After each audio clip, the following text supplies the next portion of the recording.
Whenever anyone asks me if a food is good for you, say like kale for example, I have a tendency to respond like this. Kale is good for us because it has a lot of vitamin A, vitamin K, calcium, antioxidants, omega-3s, and fiber.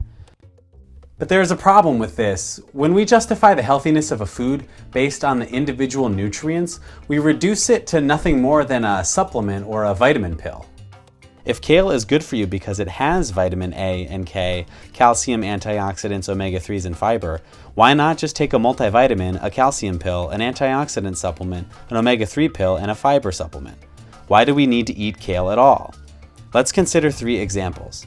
Scientists do a study on the healthfulness of carrots and find that people who eat more carrots are healthier. Then they ask, what is it about the carrots that makes them so healthy?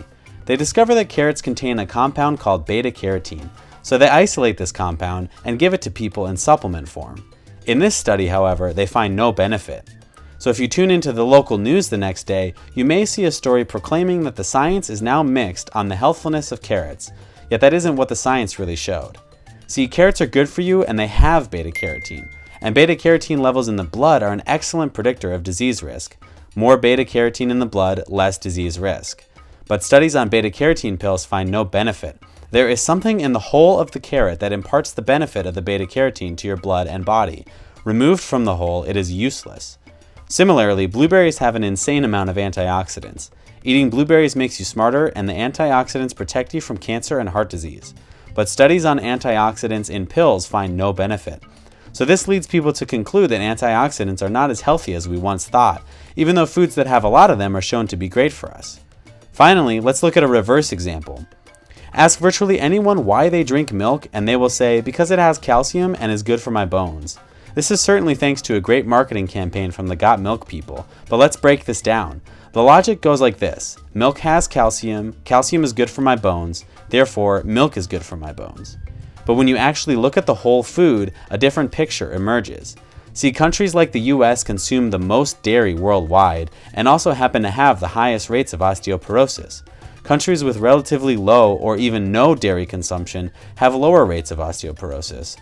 Looks like while calcium can help build bones, milk does not. When you justify eating a food based on the individual nutrients inside it, you miss the whole picture.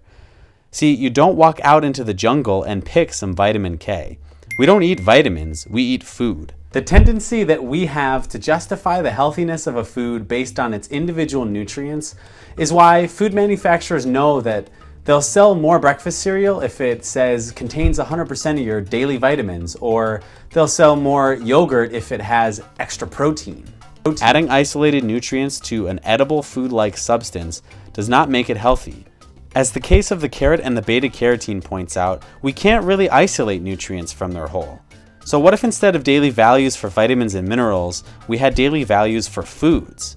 What if instead of needing 60 milligrams of vitamin C, we needed at least 1 orange every day? That way you couldn't be fooled by a box of cereal that said, now contains a whole orange.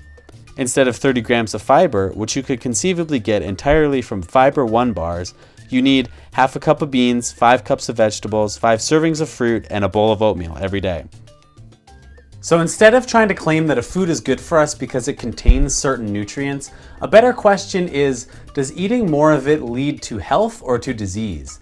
Turns out this is an easier question for science to answer. They don't have to isolate a single compound, instead they can study the whole food.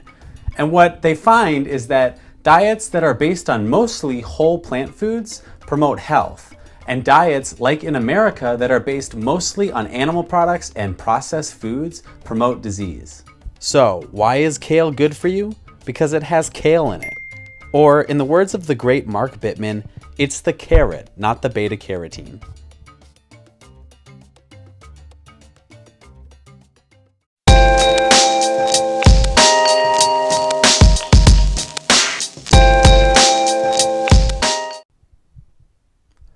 But there's kind of a problem with this, or food.